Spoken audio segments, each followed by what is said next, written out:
सभी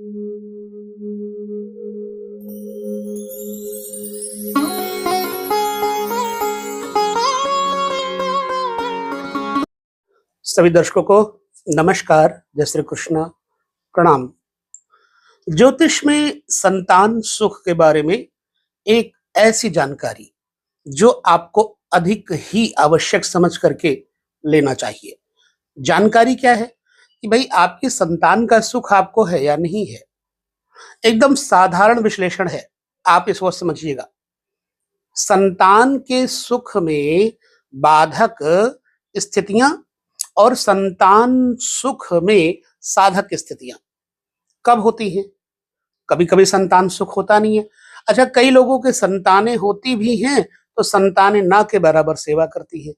तो ऐसे जन्म कुंडली में कौन से ग्रह हैं जिनके कारण संतान होते हुए भी निकम्मी निकल जाती है, और ऐसे कौन से ग्रह होते हैं जिनके रहते हुए जातक के जीवन में संतान का सुख है तो ना होने पर भी कोई और सेवा कर जाता है। बहुत ही आवश्यक है और इसकी जरूरत पड़ती है इंसान को जब उसकी उम्र 40 के बाद होती है तो जरूर संतान की एक इच्छा उत्पन्न होती है, और 50 के बाद तो संतान की सेवा की आवश्यकता पड़ ही जाती है। यूं तो आदमी का धर्म, आदमी का संस्कार ही उत्तम संतान है, परंतु फिर भी संतान की अपेक्षा होती है।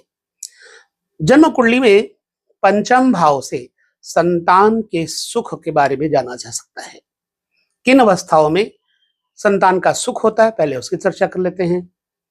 पंचम भाव में यदि राशियां बताता हूं, कर्क, वृष, तुला, मीन, धनु इत्यादि राशियां हैं तो जातक की संतान जातक के धर्म अनुसार जातक की सेवा करती है।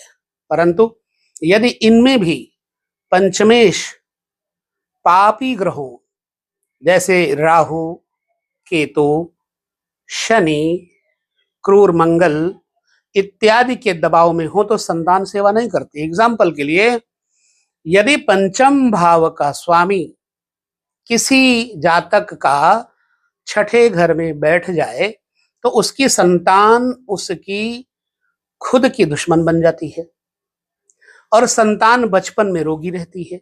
माँ बाप उस संतान की खूब सेवा करते हैं और जब बच्चा बड़ा हो जाता है, निरोगी हो जाता है, तो वही संतान के लिए कंटक रोग बन जाता है। अब 100 में से कुछ परसेंटेज आपको अच्छे भी मिलेंगे। ऐसे में यदि षष्ठ भाव में बैठा हुआ पंचमेश होगा तो संतान का सुख नहीं होगा। दूसरी बात, पंचम भाव का स्वामी जहां भी बैठा हो उस भाव के स्वामी के साथ यदि छठे भाव का स्वामी भी युति या दृष्टि डाल रहा होगा तो संतान धोखा दे देती है। पंचम भाव का स्वामी मान लीजिए कि शुक्र है, ठीक है, पंचम में तुला राशि आ रही है, ठीक। अब ऐसे में मतलब कन्या लग्न वालों के लिए पंचम में तुला राशि आ रही है। अब पंचमेश हो गया शुक्र। शुक्र आपका चला जाए तीसरे घर में और ठीक तीसरे घर के साथ ही वहां पर सूर्य भी हो जाए तो संतान आपकी होगी जरूर, अच्छी भी होगी, लेकिन सेवा के समय वो आपके साथ रह नहीं पाएगी। संतान वो अपने कार्य क्षेत्र में, अपने व्यवसाय में, अपनी नौकरी में, देश प्रदेश प्रवास में रहेगी। पंचम भाव का स्वामी छठे भाव के साथ यदि युति करेगा तो संतान निकम्मी निठल्ली भले ना हो लेकिन शत्रु जरूर हो जाती है। बाप और माँ का कहना नहीं मानती। अब पंचम भाव का स्वामी अष्टम में चला जाए तो संतान सुख को भी संतान सुख का अभाव हो जाता है, यानी उस संतान का सुख आपको नहीं होगा और ऐसी संतान को अपनी संतान का सुख नहीं होगा, क्योंकि जैसा करेगा वैसा भरेगा। जब पंचमेश अष्टम में चले जाएगा तो जातक स्वयं अपने माँ बाप की सेवा ना करके केवल दलीलें देगा और साथ ही वो एकांत में परिव्रज्या के बहाने से ज्यादातर रहेगा और माँ बाप की सेवा नहीं करेगा और आगे उसकी संतान भी उसकी सेवा नहीं करेगी। वही अष्टम भाव का स्वामी भी पंचम भाव के स्वामी के साथ युति कर जाए तो संतान होते हुए भी प्रायः ना के बराबर मूर्ख होती है अथवा संतान होती ही नहीं।